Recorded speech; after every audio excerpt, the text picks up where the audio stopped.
ఇదిగో వీళ్ళిద్దరే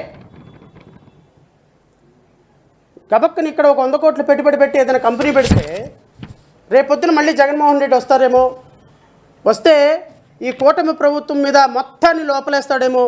ఈ రాష్ట్రంలో లా అండ్ ఆర్డర్ లేదు, ఒక ఐపీఎస్ ఆఫీసర్ పనిచేయడానికి ఇష్టం లేదు, ఒక ఐఏఎస్ ఆఫీసర్ పనిచేయడానికి ఇష్టం లేదు, జీతం కోసం పనిచేసే ఐఏఎస్లు ఐపీఎస్లు ఎక్కువైపోయినారు.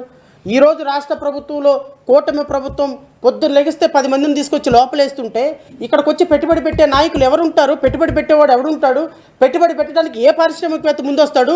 పెట్టుబడి పెట్టకపోతే కంపెనీలు ఎక్కడి నుంచి వస్తాయి? కంపెనీలు లేకపోతే ఉద్యోగాలు ఎక్కడి నుంచి వస్తాయి? ఉద్యోగాలు రాకపోతే జీవన ప్రమాణాలు ఎట్లా పెరుగుతాయి? జీవన ప్రమాణాలు పెరగకపోతే ప్రజల యొక్క లివింగ్ కెపాసిటీ, పర్చేసింగ్ కెపాసిటీ ఎలా పెరుగుతుంది? అవసరమేలే. జీతం కోసం డివిడెండ్లు తాకట్టు పెట్టడం 10,000 కోట్లు దాటం, పెన్షన్ల కోసం డివిడెండ్లు తాకట్టు పెట్టడం 20,000 కోట్లు దాటం. అందుకని 10 నెలల కాలంలో 1,20,000 కోట్లు అప్పు చేసినటువంటి రాష్ట్ర ప్రభుత్వం బహుశా భారతదేశ చరిత్రలో మన ఒక్కటే. ఎందుకు పెట్టుబడులు ఎవరు పెట్టరు? పన్నులు పెంచరు. ఒకవేళ పెంచినా అండర్ గ్రౌండ్ వర్క్లో పన్నులు పెంచుతారు. రాష్ట్ర ప్రజలకి దగ్గర నుంచి ఇన్కమ్ జనరేట్ అవ్వాలి. ఇక్కడ కంపెనీలు రావు, పెట్టుబడులు రావు, ఎఫ్డిఐలు రావు, కేంద్ర ప్రభుత్వం సహకరించదు, ప్రెస్టేజ్ ఇన్స్టిట్యూషన్స్ రావు, ఏమీ రావు. కానీ ఇక్కడ ఉన్నది ఏంటో తెలుసా? పగ, ప్రతీకారం, డబ్బు సంపాదన, న్యాచురల్ రిసోర్సెస్ మొత్తాన్ని ఏ విధంగా అమ్మి పడేసి కోట్లు సంపాదించాలి. ఒక ఎమ్మెల్యే 50 కోట్లు ఖర్చు పెడితే మళ్ళీ దిగేలోపు 5,000 కోట్లు సంపాదించుకోవాలి. 200 కోట్లు పెట్టి ఎంపీగా అయితే దిగేలోపు ఒక 10,000 కోట్లు సంపాదించుకోవాలి. ఒక 2 లక్షల కోట్లు పెట్టి ముఖ్యమంత్రి అయితే దిగేలోపు ఒక 10 లక్షల కోట్లు సంపాదించుకోవాలి. ఇదే పాలిటిక్స్. మరి పాలిటిక్స్ ఎప్పుడు మారతాయో లేదో, ప్రజల ప్రమాణాలు ఎలా మారుతాయో, రాష్ట్రంలో ఉద్యోగ అభివృద్ధి ఎలాగొస్తుందో, రాష్ట్రంలో నిరుద్యోగులు సంఖ్య ఎప్పుడు తగ్గుతుందో, మన రాష్ట్రం కూడా మిగతా రాష్ట్రాలతో పోటీపడి ఏ విధంగా ఉద్యోగాల కల్పన చేయగలదో రాష్ట్ర ప్రజలకే ఎరుక. బట్ ఓవరాల్గా నేను కూటమి ప్రభుత్వాన్ని అందరినీ రిక్వెస్ట్ చేస్తున్నా, మీరు ఏ విధంగా అయితే రాష్ట్ర ప్రజలకి మాట ఇచ్చి ఉన్నారో, రాష్ట్ర ప్రజలకి ఏ విధంగా కూటమి ప్రభుత్వం ఇచ్చిన హామీలకు అనుగుణంగా ఏ విధంగా కూటమి ప్రభుత్వం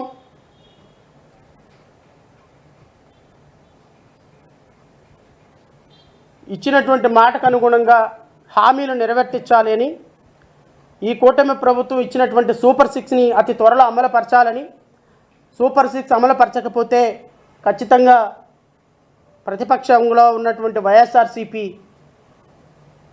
అధినేతను కలిసి నేను ఖచ్చితంగా రాజకీయ పార్టీలన్నీ కలవాల్సిన ఆవశ్యకత ఉంది. CPI, CPM,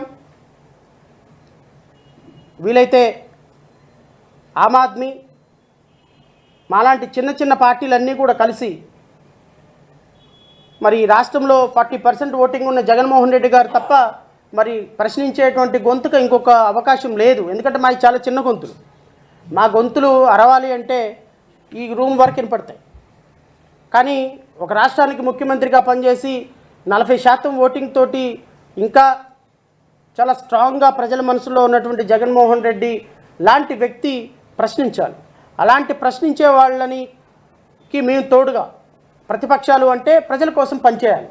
as a political పార్టీగా సిపిఐ, సిపిఎం మేము ప్రజల కోసం జగన్మోహన్ రెడ్డి గారి దగ్గరికి వెళ్ళి ఖచ్చితంగా ఆయన్ని ఈ సూపర్ 6 అమలుపరిచే విషయంలో ప్రభుత్వం మీద ప్రెజర్ తీసుకురావాలని, దానికి ఒక కార్యాచరణ ప్రణాళిక రూపొందించే విధంగా నేను ఏదైతే గత ప్రభుత్వంలో ప్రజాస్వామ్య పరిరక్షణ వేదిక పెట్టి ప్రజల కోసం పోరాడాలి, ప్రతిపక్ష నాయకుల మీద ప్రభుత్వం ఏ విధంగా అయితే ఇలా కత్తులు దూస్తుందో ఇలాంటి వ్యవస్థని ఒక పర్టికులర్ స్టేజ్లో అన్ని రాజకీయ పార్టీలు ముక్త కంఠంతో ఖండించాలని ఖచ్చితంగా ఒక వేదికను ఏర్పాటు చేసే ప్రయత్నం నేను తీసుకుంటాను.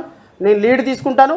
నేను అన్ని రాజకీయ పార్టీలతో మాట్లాడటానికి వెసులుబాటు కలుసుకొని ఖచ్చితంగా వాళ్ళ అపాయింట్మెంట్లు తీసుకొని ఒకసారి వెళ్ళి కలిసి రాష్ట్ర ప్రజల కోసం, రాష్ట్ర అభివృద్ధి కోసం, రాష్ట్ర ప్రజల బాగు కోసం ఖచ్చితంగా కూటమి ప్రభుత్వాన్ని ఎదిరించాల్సినటువంటి పరిస్థితి, కూటమి ప్రభుత్వాన్ని ప్రశ్నించాల్సిన పరిస్థితి, కూటమి ప్రభుత్వం చేసే అప్రజాస్వామిక చర్యలను ప్రజల ముందు ఎండగట్టాల్సిన పరిస్థితి ఉందని మరొకసారి నేను మీడియా సోదరుల ద్వారా రాష్ట్ర ప్రజలందరికీ విన్నపం చేస్తూ ఈ పోరాటంలో ప్రజల సహకారం ఖచ్చితంగా కావాలని, ఎందుకంటే ఈ రోజున గ్రామాల్లోకి వెళ్ళి చూస్తే చిరు వ్యాపారులు, నిరుపేదలు, కూలీ నాలి జనం పనులు లేక డబ్బు లేక నానా అవస్థలు పడుతున్నారు.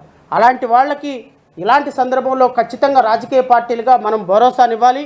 ఈ దుర్మార్గులు కోట్లు వేల కోట్ల రూపాయలు సంపాదించుకుంటూ రాష్ట్రంలో ప్రజలను గాలి కుదిలేసి, రాష్ట్ర ప్రగతిని గాలి కుదిలేసి ఎంత సంపాదించాము అంటే మనం దిగేలోపు కనీసం ఒక 10,000 కోట్లు సంపాదించాలని పవన్ కళ్యాణ్, 1,00,000 కోట్లు అరికేసుకోవాలని నారా లోకేష్, ఇంకో 5 లక్షల కోట్లు సంపాదించుకోవాలని తెలుగుదేశం పార్టీ అధినేత ఆలోచించే దుర్మార్గమైన పరిస్థితులు ఉన్నాయని ప్రజలకు వివరించాల్సిన బాధ్యత మనందరి మీద ఉందని మనస్ఫూర్తిగా తెలియజేసుకుంటూ, భవిష్యత్తులో ఈ పోరాటానికి ఒక మంచి వేదిక అతి త్వరలో రాబోతుందని, ఏప్రిల్ 14న అలాంటి వేదికను ఏర్పాటు చేసే ప్రయత్నం, డాక్టర్ బాబాసాహెబ్ అంబేద్కర్ జన్మదినం రోజున అలాంటి వేదికని ఒకే వేదిక మీదకి రాజకీయ పార్టీ ప్రతినిధులందరూ వచ్చే అవకాశం ఉందని, అలాంటి వేదికను ఏర్పాటు చేసే ప్రయత్నం జేబీఎంరావు భారత్ పార్టీ సీరియస్గా తీసుకుంటుందని మనస్ఫూర్తిగా తెలియజేసుకుంటూ ప్రెస్ మీట్కి ఇచ్చేసినటువంటి మిత్రులందరికీ హృదయపూర్వక నమస్కారాలు.